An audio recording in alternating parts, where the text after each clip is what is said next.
Hi students, this is Ms. PSY. I'm your instructor for Human Growth and Development. I want to welcome you to the class, and I want to start by saying that throughout the course of the semester I will be posting very short audio lectures stressing some of the concepts I want you guys to engage with a little bit more deeply. One of the things that I want you to have a lot of clarity on are the theories of human development. And this is your first chapter, and so this is where we're going to go ahead and start.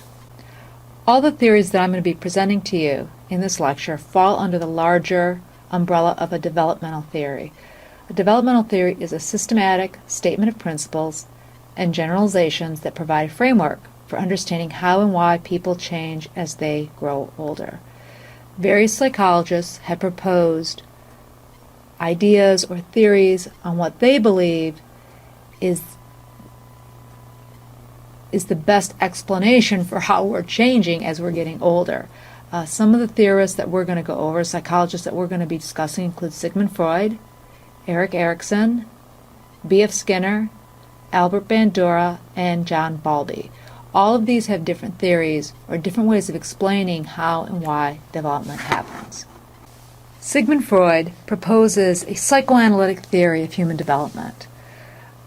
Psychoanalytic theory is a theory of human development that holds that irrational, unconscious drives and motives, often originating in childhood, underlie human behavior.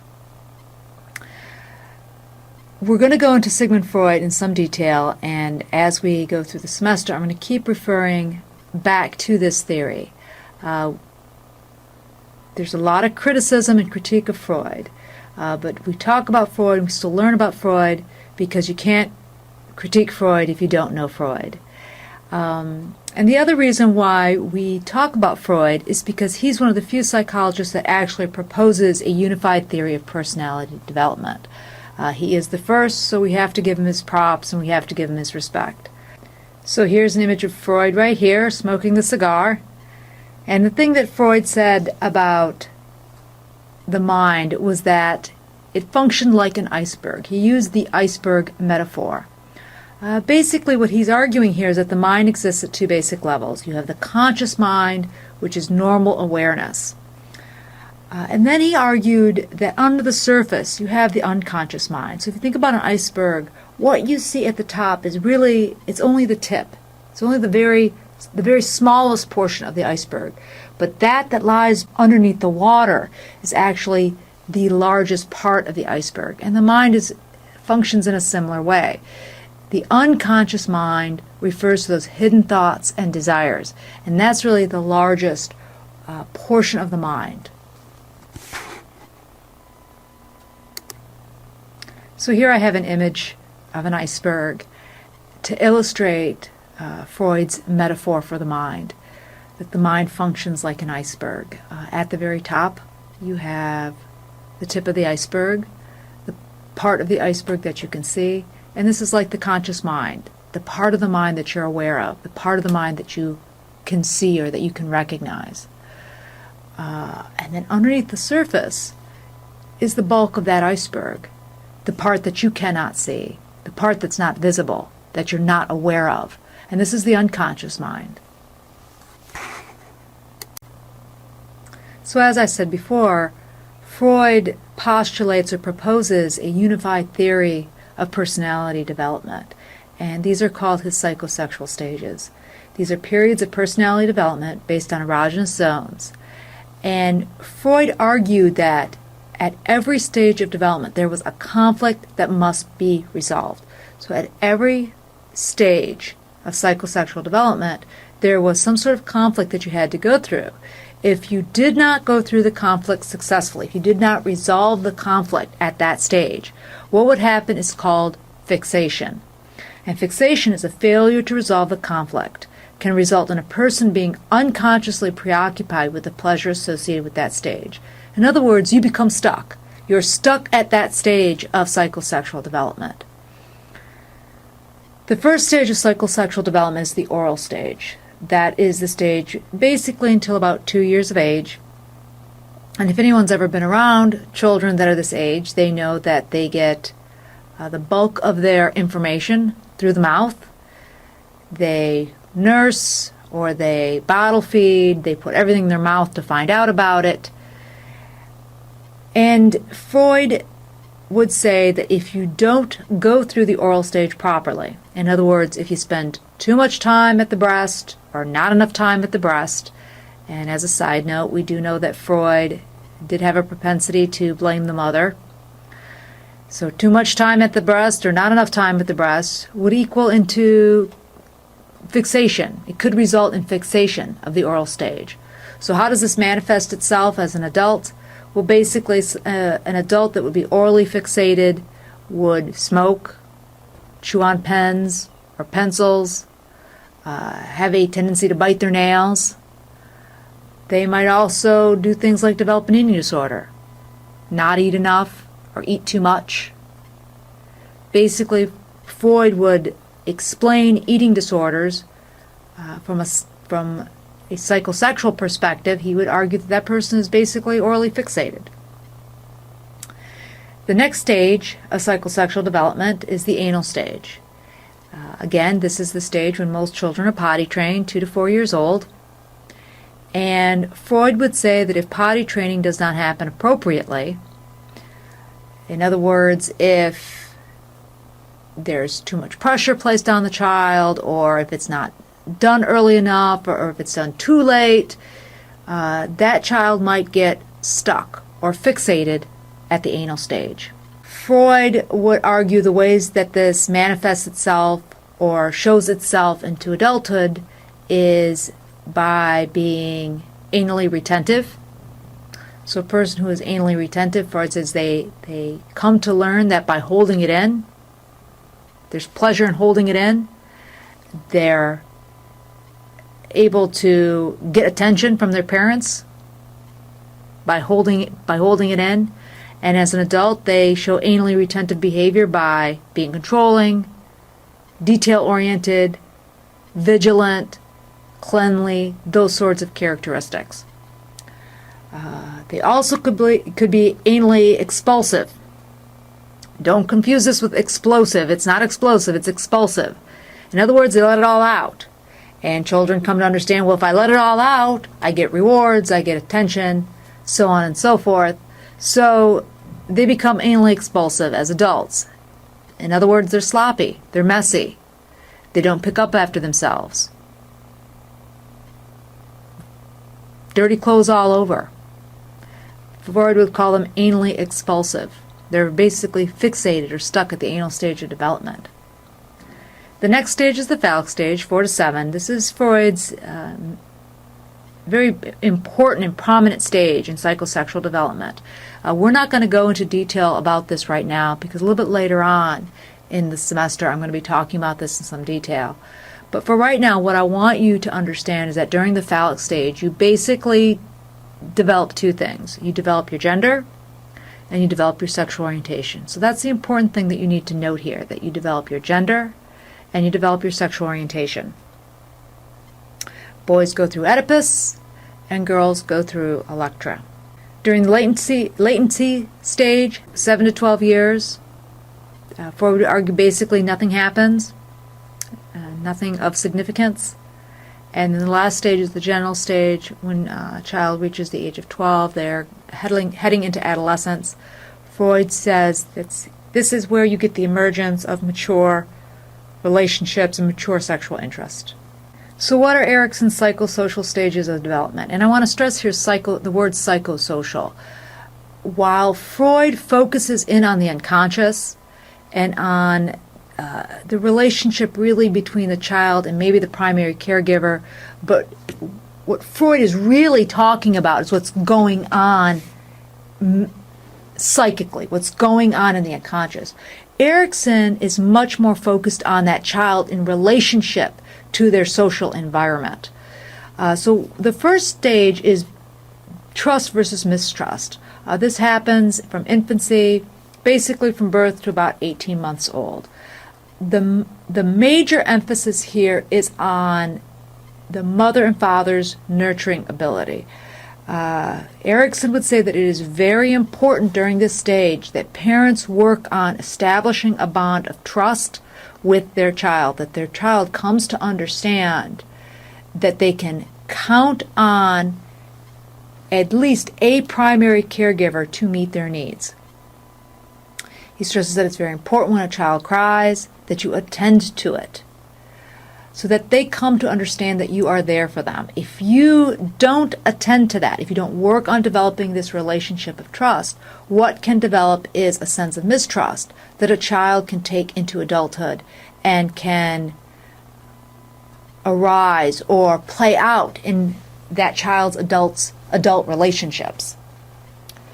The second stage is autonomy versus shame. Autonomy versus shame. We see this happening during the toddler years, or early childhood, basically 18 months to 3 years. We see, anyone that's ever been around toddlers sees them trying new things, a willingness to try new things, a large amount of mimicking of their parents, wanting to do things on their own, wanting to try it on their own, wanting to write their name on their own even though they can't, wanting to try to build something on their own even though they may not really have the ability to do those things. And they express a lot of pride rather than shame. This is the age where you're going to get some defiance, you're going to get some temper tantrums, stubbornness can even appear. And what Erickson says is that it's very important to nurture and encourage children at this age to be independent and to try things on their own. Initiative versus guilt. Basically, the preschooler, ages 3 to 5 years, their desire to copy adults becomes much more elaborate, creating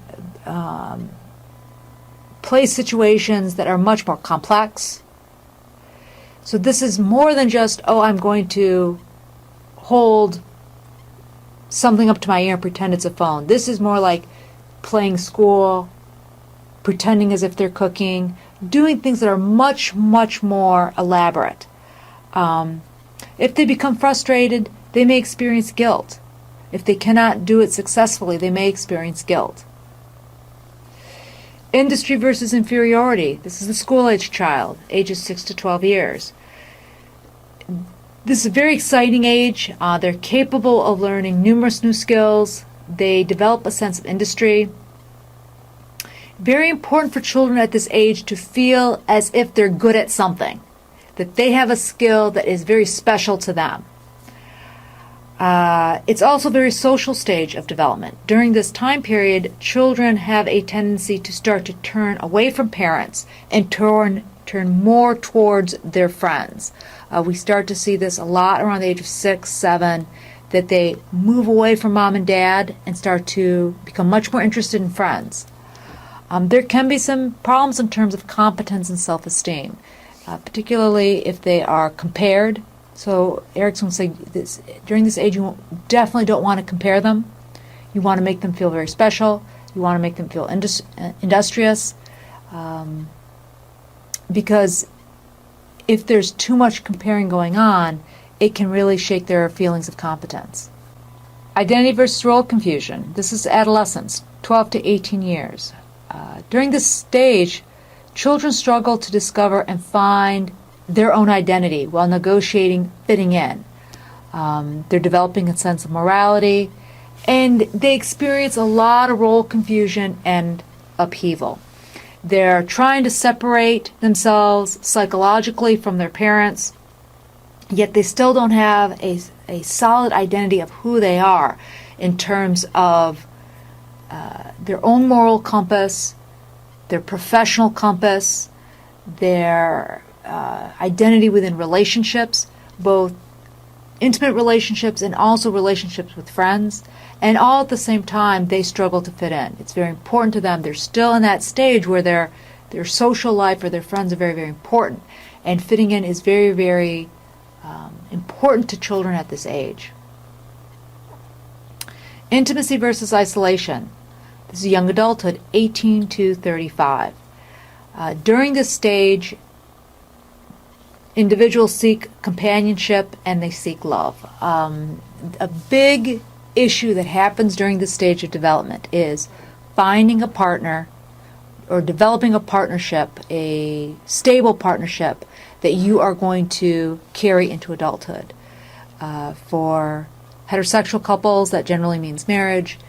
For gay and lesbian couples, that means partnerships, and maybe one day that may mean marriage, but for right now that means partnerships that they're going to carry into adulthood. During this time period, isolation may occur, particularly as adults get into their mid to late 20s, into their early 30s, and they see their colleagues and their friends getting married and developing much more serious relationships.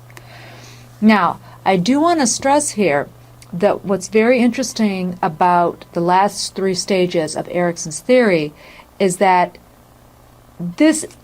though Erikson originally had presented this as this was something that young adults struggled with, individuals from the ages of 18 to 35, this is in fact something that adults struggle with or can struggle with throughout their adult years.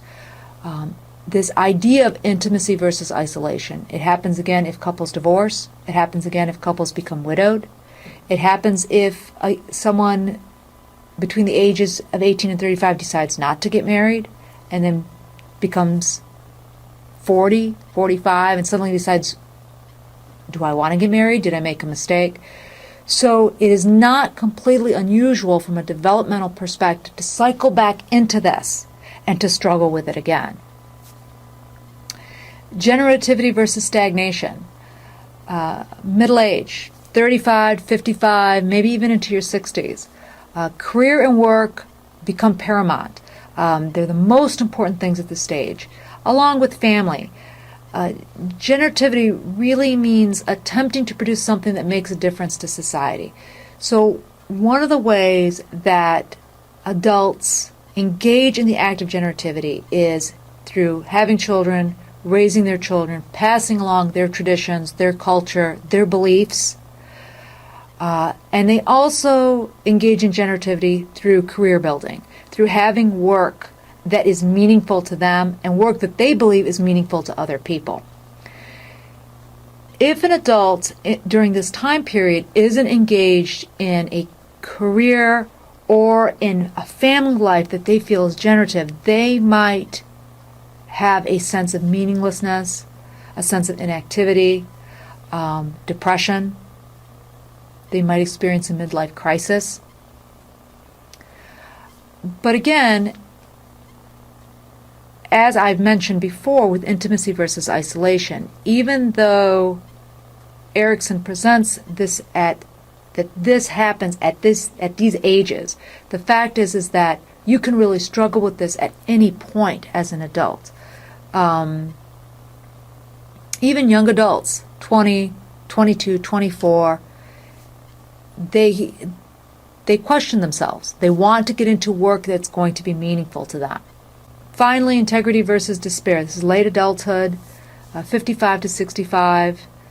Really something that you think about at the end part of your life.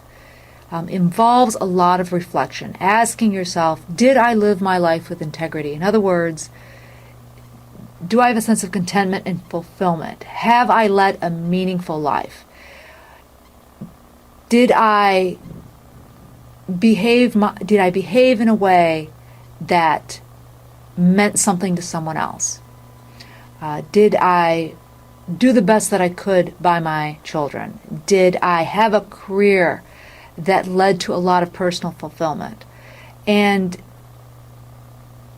it's very important for people to have a feeling of integrity at the end of their life, because without that, there's a lot of feelings of despair, a lot of depression, fear of death, if you are reflecting back and you feel that you have not led your life fully. The next theory that we're going to talk about in terms of human development is behaviorism. Behaviorism is a theory of human development that studies observable behavior. Behaviorism is also called learning theory because it describes the laws and processes by which behavior is learned.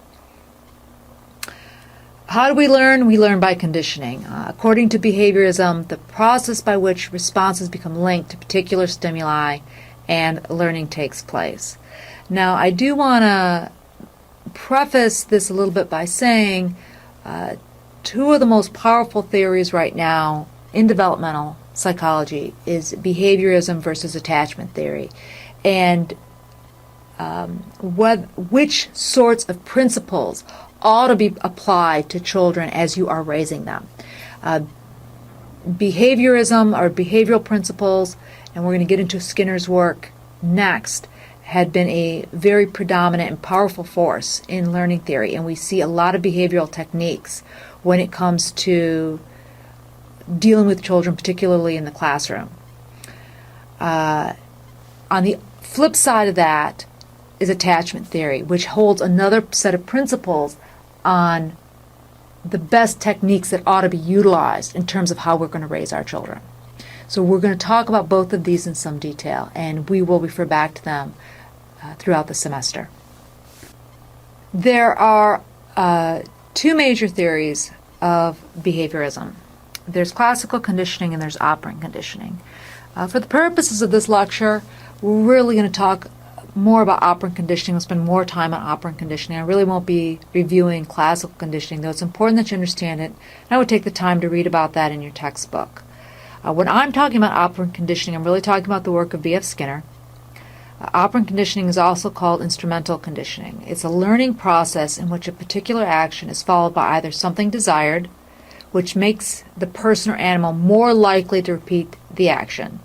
So when I say something desired, I'm really talking about a reward here, or by something that's unwanted, some sort of punishment, which makes the action less likely to be repeated. The thing to keep in mind about behaviorism generally and operant conditioning specifically is B.F. Skinner really stressed that what we want to attend to is the behavior that we can see. This is very different from Freud's approach to development, which is this focus on the unconscious, the focus on what we can't see. What Skinner says is there's no point in spending time or wasting time, which is really what he would argue, on what you can't see. What you want to attend to is what you can see, and you want to shape that behavior or move that behavior in the direction that you want.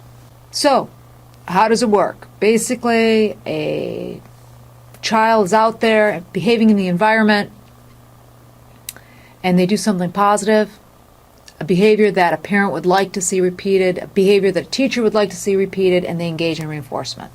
A reinforcer is a stimulus event that increases the likelihood, this is very important, increases the likelihood that a response is going to be repeated. So, what might a teacher do? They might engage in a positive reinforcer. They give a good grade, they give a sticker, they give a compliment. All these are done to increase the likelihood that a particular behavior is going to be repeated. They might also engage in a negative reinforcer. A negative reinforcer is removing something that is unpleasant in order to ensure that a behavior is going to be repeated. So if we think about Skinner and we think about the Skinner box, which is the little rat in the box, if he wants to get the rat to push that lever and he wants to use positive reinforcement, the rat pushes the lever, the rat gets the little food pellet.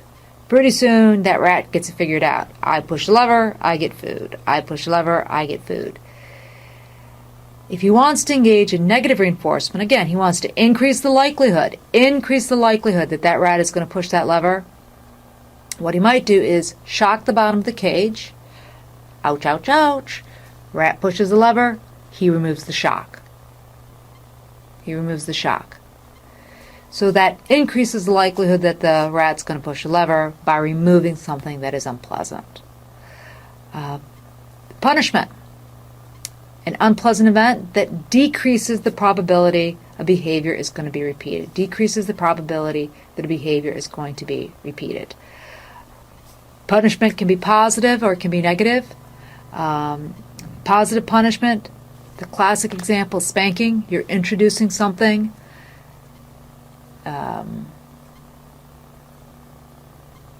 Grounding, That's another example of a positive punishment. You're introducing something to decrease the likelihood that a behavior is going to be repeated.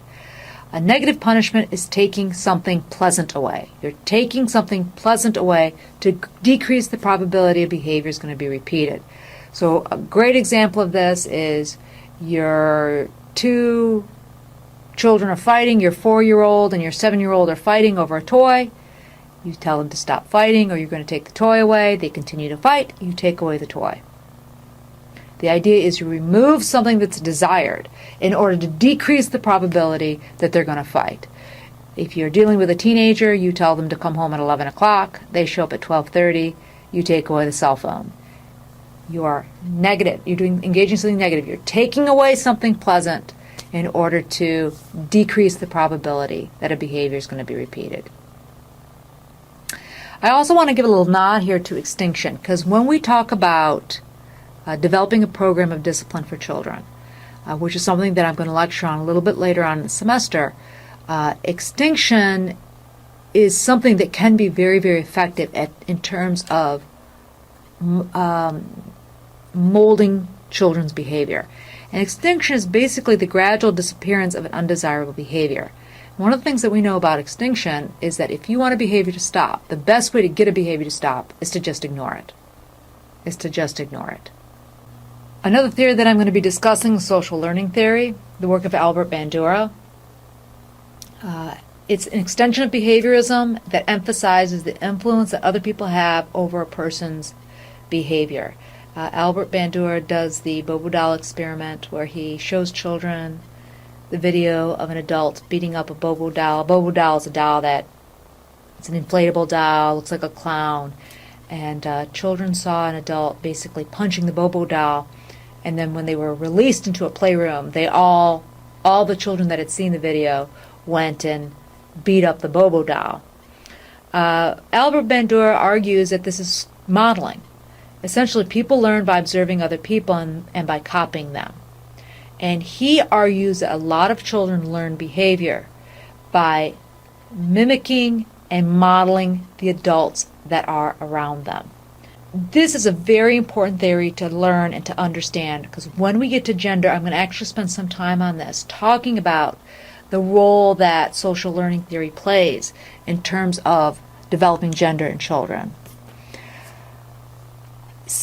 The challenge with social learning theory is this idea of self-efficacy, which is the level of control or autonomy people believe that they have over themselves and their environment. And this has always been the challenge with social learning theory generally and behaviorism specifically, that people believe that they have much more control and that it isn't just a cause and effect relationship, that there is a certain level of motivation and thought and think through as to why people do the things that they do.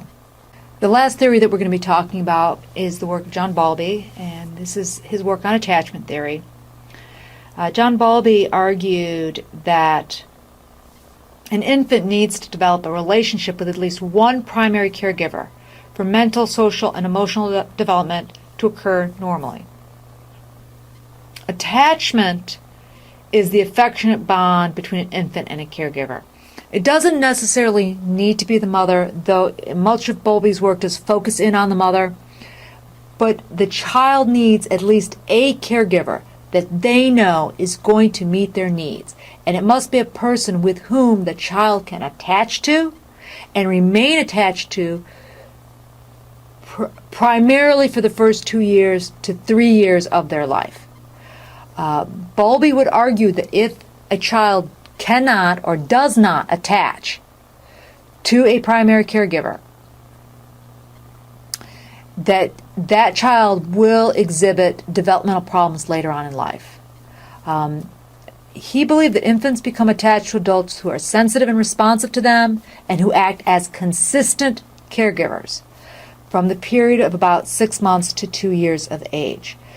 If there is any lapse in time during those first 2 years, and Bowlby is very committed to those first 2 years, if there's any lapse in time where that primary caregiver becomes absent, this is where you're going to start to see some attachment problems. And and behavioral problems later on, during childhood years, into adolescence, and into adulthood. He started his research during World War II, right after World War II, looking at children in orphanages. And there's actually a great excerpt in your book in regards to the orphanage situation in Romania, where children did not have the opportunity to bond with a primary caregiver, and some of the issues that developed out of that. Attachment theory has gained a lot of force in developmental psychology in terms of how we relate and connect to our children. And attachment theorists would argue that there needs to be a lot of presence in terms of developing a relationship with that infant during those first 2 to 3 years. And we are going to be referring back to this when we talk about how to potty train, nursing, and those sorts of things that you struggle with and are challenges during infancy.